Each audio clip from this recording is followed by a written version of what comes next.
Hello friends, welcome to India once again. आज मैं आपके लिए जो वैकेंसी लेके आया हूँ वो है इंडियन आर्मी की तरफ से और ये भर्ती रैली होने जा रही है राजस्थान के अजमेर में ये भर्ती होगी और सभी जिलों के अभ्यर्थी इसमें एलिजिबल होंगे पार्टिसिपेट करने के लिए।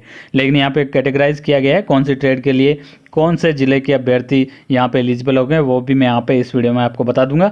तो ऑनलाइन पंजीकरण स्टार्ट हो चुका है ऑलरेडी, जो कि डेट आप देख सकते हो 14 मई से 27 जून तक ऑनलाइन आप रजिस्ट्रेशन करवा सकते हो। और अगर आप रजिस्ट्रेशन कराओगे तभी आप रैली के लिए एलिजिबल होगे। और ये जो रैली है वो 11 जुलाई से होगी, 11 जुलाई से 2 अगस्त, और पंजीकरण 14 मई से 27 जून तक होने वाला है। तो जल्दी से अपना रजिस्ट्रेशन करवा लीजिए। अब मैं आपको बता देता हूँ कौन से ज़िले के अभ्यर्थी किस चीज़ के लिए यहाँ पे एलिजिबल होंगे।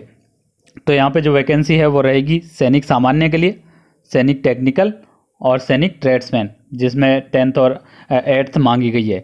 तो इन 3 कैटेगरीज के लिए यहाँ पे अजमेर, बारा, बूंदी, भीलवाड़ा, चित्तौड़गढ़, झालावाड़, कोटा और राजसमंद जिले के जो अभ्यर्थी होंगे वो ही यहाँ पे एलिजिबल होंगे। और इसके अलावा मैं बता दूँ, इसके अलावा जितने भी ज़िले हैं उनके लिए यहाँ पे अलग से कैटेगरी है, जिसमें सैनिक लिपिक, एसकेटी और इन्वेंट्री मैनेजमेंट, साथ ही सैनिक तकनीकी में एमसी और पशु चिकित्सा दोनों शामिल है, और साथ ही सिपाही फार्मा। ये 3 टाइप की जो कैटेगरी है, इनके लिए जो ऊपर मैंने आपको डिस्ट्रिक्ट बताए उनके अलावा जितने भी डिस्ट्रिक्ट बचे हैं वो लोग इसमें एलिजिबल होंगे। तो ये है पूरी कहानी, कौन से ज़िले में आप हो और किस कैटेगरी के लिए आप एलिजिबल हो, उसमें आप अपना पंजीकरण जल्दी से जल्दी करवा दीजिए, क्योंकि 27 जून लास्ट डेट है, उसके बाद में आप पंजीकरण नहीं करवा पाएंगे। और 11 जुलाई से ये रैली होने वाली है, अजमेर में ये रैली होगी।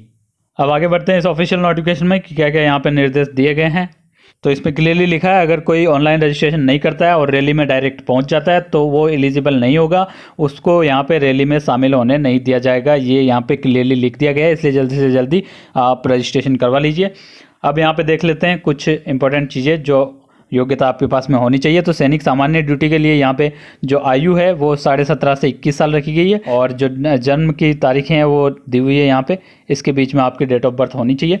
साथ ही हाइट आपकी 170 सेंटीमीटर, और वज़न जो है वो मैं अब नीचे एक टेबल बताऊंगा, आपकी जितनी हाइट और जितनी एज होगी उसके हिसाब से आइडल वेट आपका डिसाइड होता है, वो आपका वेट होना चाहिए। वो अंक तालिका मैं आपको नीचे दिखा दूंगा। और अब यहाँ पे छाती जो है वो 77 सेंटीमीटर होनी चाहिए, और उसके साथ में 5 सेंटीमीटर का फुलाव भी उसमें होना चाहिए। एजुकेशन क्वालिफिकेशन की बात करें तो 10th यहाँ पे मांगी गई है सामान्य ड्यूटी सैनिक के लिए, और जिसमें मिनिमम 45% मार्क्स आपके होने चाहिए एग्रीगेट, और सभी विषय में 33% मार्क्स से ज़्यादा होने चाहिए। तो ये है यहाँ पे सैनिक सामान्य के लिए। अब बात करेंगे सैनिक टेक्निकल के लिए, जिसमें एज सेम है, 17.5 से 23 साल रखी गई है। उसमें 21 साल थी सामान्य ड्यूटी के लिए, इसमें 23 साल तक रखी गई है। और डेट ऑफ बर्थ यहाँ पे देख सकते हो, इसके बीच में आपके डेट ऑफ बर्थ होनी चाहिए। ऊंचाई सेम रखी गई है 170 सेंटीमीटर। वजन की बात हम कर ही लेंगे। छाती यहाँ पे 77 सेंटीमीटर रखी गई है सेम, और 5 सेंटीमीटर का फुलाव होना चाहिए। अब बात करते हैं शैक्षणिक योग्यता की, तो यहाँ पे पीसीएम और अंग्रेजी के साथ में आपकी 10+2 होनी चाहिए, ये क्लियरली यहाँ पे देख सकते हो। और साथ ही एग्रीगेट मार्क्स आपके 50% से ज़्यादा होने चाहिए, और प्रत्येक सब्जेक्ट में 40% से ज़्यादा मार्क्स आपके होने चाहिए। अब बात करते हैं सैनिक ट्रेड्समैन के लिए, तो 10वीं यहाँ पे मांगी गई है, और उसके साथ में एज सेम है 17.5 से 23 साल, और डेट ऑफ बर्थ आप देख सकते हो इसके बीच में होनी चाहिए। और 170 हाइट मांगी गई है, सेम है। और छाती 76 मांगी गई है, यहाँ पे 1 सेंटीमीटर कम मांगा गया है, और 5 सेंटीमीटर का फुलाव होना चाहिए। शैक्षणिक योग्यता की बात करें तो 10th पास मांगा गया है, प्रत्येक विषय में 33% से ज़्यादा मार्क्स आपके होने चाहिए। सैनिक ट्रेड्समैन 8th क्लास की यहाँ पे बात करेंगे तो यहाँ पे 17.5 से 23 साल एज मांगी गई है, ये डेट ऑफ बर्थ है, इसके बीच में आपकी डेट ऑफ बर्थ होनी चाहिए। हाइट 170 सेंटीमीटर है, और अगर आपके चेस्ट की बात की जाए तो 76 सेंटीमीटर और 5 सेंटीमीटर का फुलाव होना चाहिए। शैक्षणिक योग्यता में 10वीं पास मांगा गया है, और सभी विषयों में अलग अलग 33 मार्क्स से ज़्यादा होने चाहिए। अब बात करते हैं सैनिक क्लर्क और स्टोर कीपर तकनीकी की, तो यहाँ पे 17.5 से 23 साल एज मांगी गई है, और डेट ऑफ बर्थ आप देख सकते हो। हाइट यहाँ पे कम मांगी गई है, 162 सेंटीमीटर मांगी गई है, और चेस्ट सेम है 77 सेंटीमीटर प्लस 5 सेंटीमीटर का फुलाव होना चाहिए। और शैक्षणिक योग्यता की अगर बात करें तो 10+2 मांगी गई है, जिसमें आर्ट्स, कॉमर्स और विज्ञान किसी भी संकाय से आप हो सकते हो, और 60% मिनिमम मार्क्स यहाँ पे मांगे गए हैं। प्रत्येक विषय में मिनिमम 50% मार्क्स यहाँ पे होने चाहिए। तो ये है यहाँ पे शैक्षणिक योग्यता। अब बात करते हैं सैनिक तकनीकी एमसी और पशु चिकित्सा के लिए। तो यहाँ पे एज सेम मांगी गई है 17.5 से 23 साल, और डेट ऑफ बर्थ आप देख सकते हो सेम मांगी गई है। इसके बीच में आपकी डेट ऑफ बर्थ होनी चाहिए। और हाइट की बात करें तो 170 सेंटीमीटर मांगी गई है, और चेस्ट 77 सेंटीमीटर प्लस 5 सेंटीमीटर का फुलाव होना चाहिए। अब शैक्षणिक योग्यता की बात करें तो आपकी 10+2 होनी चाहिए भौतिक, रसायन, जीव विज्ञान और अंग्रेजी विषय के साथ में, और मिनिमम इसमें 50% मार्क्स आपके होने चाहिए, और सभी विषय में अलग अलग 40% मार्क्स जरूरी है। और इसके अलावा अगर आपके पास में भौतिक, रसायन, बॉटनी, जूलॉजी और अंग्रेजी विषय भी है तो भी आप एलिजिबल होंगे। अब बढ़ते हैं नीचे की ओर। तो यहाँ पे सिपाही फार्मा 19 से 25 साल एज लिमिट रखी गई है, और डेट ऑफ बर्थ यहाँ पे आप देख सकते हो। इसके बाद बीच में आपकी डेट ऑफ बर्थ होनी चाहिए। हाइट की बात करें तो 170 सेंटीमीटर, और चेस्ट की बात करें तो 77 सेंटीमीटर प्लस 5 सेंटीमीटर का फुलाव यहाँ पे मांगा गया है। और एजुकेशन क्वालिफिकेशन के तौर पे यहाँ पे 10+2 मांगी गई है, जिसमें मिनिमम 55% मार्क्स हो, और उसके साथ में आपके डिप्लोमा मांगा गया है फार्मेसी में, यानी कि डी फार्मा आपने किया हो न्यूनतम 50% मार्क्स के साथ में, तो आप यहाँ पे एलिजिबल होंगे सिपाही फार्मा के लिए। तो ये बात होगी यहाँ पे इंपॉर्टेंट चीज़ों की, सभी कैटेगरी के लिए आपको क्या क्या चीज़ें चाहिए। अगर इनको आप फुलफिल करते हो तो आप अप्लाई कर सकते हो, रजिस्ट्रेशन करवा दीजिए। और यहाँ पे क्लियरली लिखा है एक बार में सिर्फ आप एक ही कैटेगरी के लिए यहाँ पे अप्लाई कर सकते हो, एक से ज़्यादा कैटेगरी में आप यहाँ पे भाग नहीं ले सकते हो।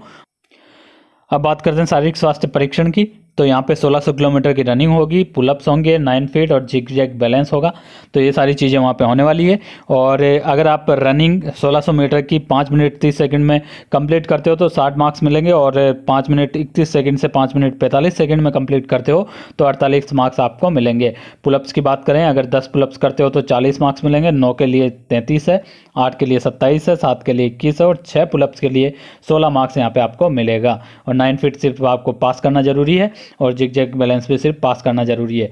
और ये जो कैटेगरीज यहाँ पे दी हुई है, इन चीज़ों में अगर आप अप्लाई कर रखा है आपने सैनिक टेक्निकल या फिर सैनिक वेटनरी के लिए, सैनिक क्लर्क और सिपाही फार्मा के लिए, तो इन चारों कैटेगरी के लिए आपको यहाँ पे सिर्फ पास करना जरूरी है शारीरिक स्वास्थ्य परीक्षण। यहाँ पे आपको अंक की कोई भी यहाँ पे विशेषता नहीं रह जाएगी।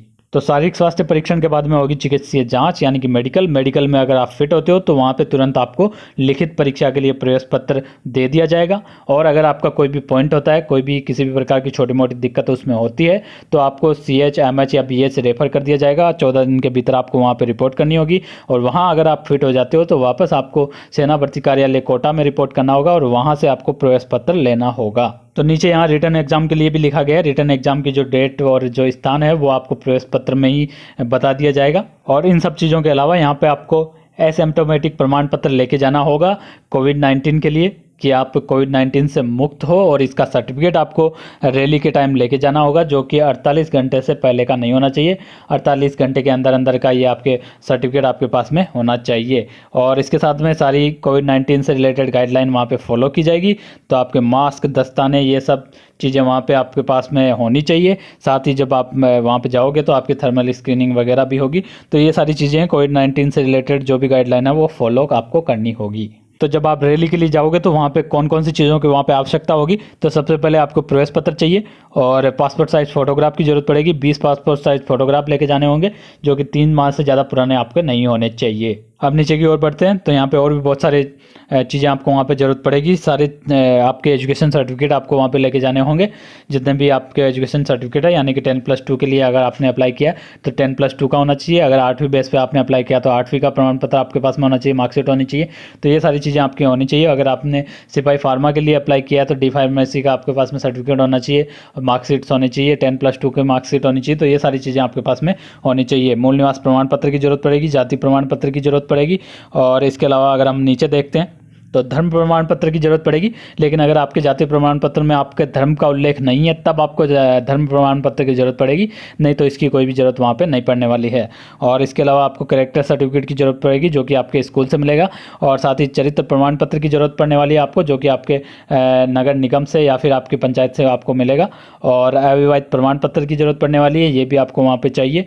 और साथ ही संबंध प्रमाण पत्र की वहाँ पर जरूरत पड़ेगी अगर आप स्पेशल कैटेगरी से अप्लाई कर रहे हो तो ये वो टेबल है जिससे कि आपका आइडियल वेट डिसाइड होगा।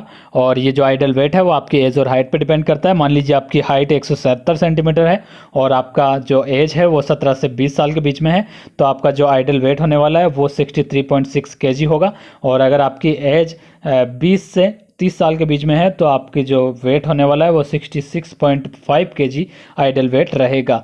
तो ये इस अंक तालिका के हिसाब से आप देख लीजिए आपका वेट कितना होना चाहिए। अगर नहीं है तो अभी तो समय है, आप उसके बीच में अपने बॉडी को सेव कर लीजिए, जिससे कि आपको किसी भी तरीके की परेशानी का सामना नहीं करने पड़े मेडिकल में और फिजिकल टेस्ट में। अब बात करते हैं आपको अप्लाई कैसे करना है। तो यहाँ पे ऑफिशियल वेबसाइट दी हुई है joinindianarmy.nic.in। तो इस पे जाके आपको अप्लाई करना होगा और साथ ही जो आपका रिटर्न एग्जाम होगा उसका जो रिजल्ट होगा वो भी इसी वेबसाइट पे आपको देखने को मिलेगा। तो ये वेबसाइट बहुत इंपॉर्टेंट है, इस वेबसाइट को आप नोट कर लीजिए या फिर इस वीडियो के डिस्क्रिप्शन में ये वेबसाइट मिल जाएगी, वहाँ से जाके आप अप्लाई कर सकते हो।